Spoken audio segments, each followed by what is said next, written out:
Chapter 6, Visiting. Your mother, is she well? Is she all right? Sandy pretended not to hear him. She had walked around to the other side of the ferry and looked at the zoo, appearing now steeply above them. How noisy the ferries were, she thought, and busy, just like self-important businessmen bustling back and forth to work. She was spending a week with her father in Sydney. Ferry trips, an opera house tour, a trip to Manly, a walk around Old Sydney, a bus to Bondi Beach, the usual tourist beat with her father as a tour guide. She wished she hadn't come. There was nothing to talk to him about now, and she couldn't stand how polite he was. He'd always been a bit bad-tempered, a bit boorish, at least at home, her mother said, but she'd gotten used to it, found it reassuring. She almost liked it. She suddenly realized. A bus took them to the zoo. They came in from the front entrance, through the shop with all of its touristy things. Sandy hated them.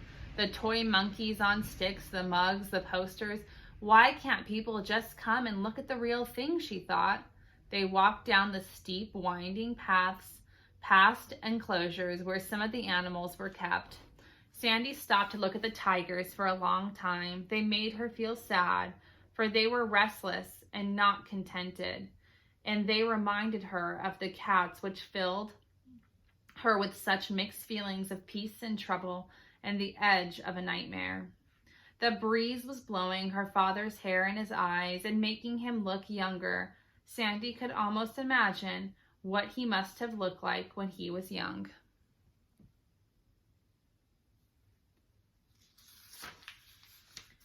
Do you think it's wrong for people to collect things? She asked him.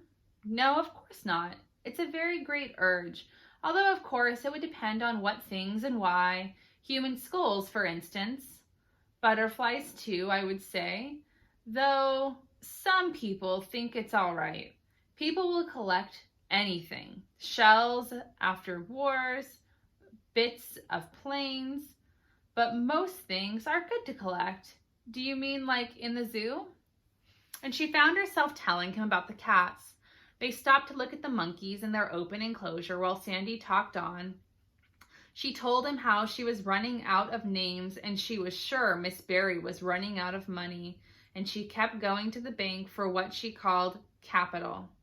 And yet helplessly, just as if Miss Barry couldn't stop herself, as if it was on automatic, Sandy desperately tried to explain to her father. She went to the park every night, and after looking for more kittens, they were walking back to the bus that would take them to the ferry. The light was changing and the breeze was getting strong. Soon it would be quite cold. She waited anxiously to see what her father would say about Miss Barry and the cats, but he said nothing as the bus jolted its way down to the harbor and to the self-important ferry that was already chugging across the water to pick them up. The water was turning from glass blue to pink. She waited for him to say how awful or how strange, or what did the neighbors say, or even what did her mother say.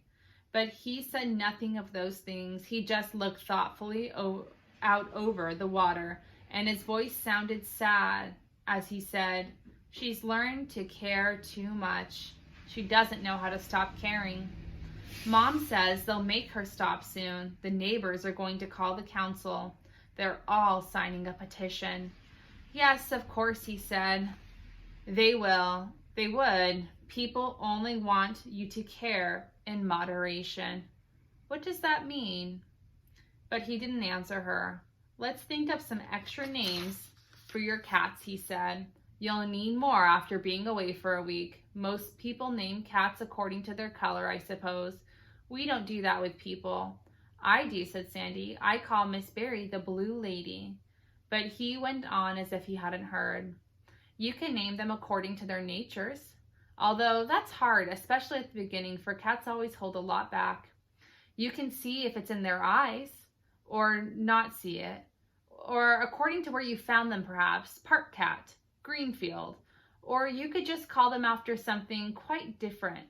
like the fairies. You can give them all soft cats' names like Patty Paws, or you can give them people's names, or you can call them after cats that have had problems written about them, or are mentioned in books like Geoffrey or Hodge.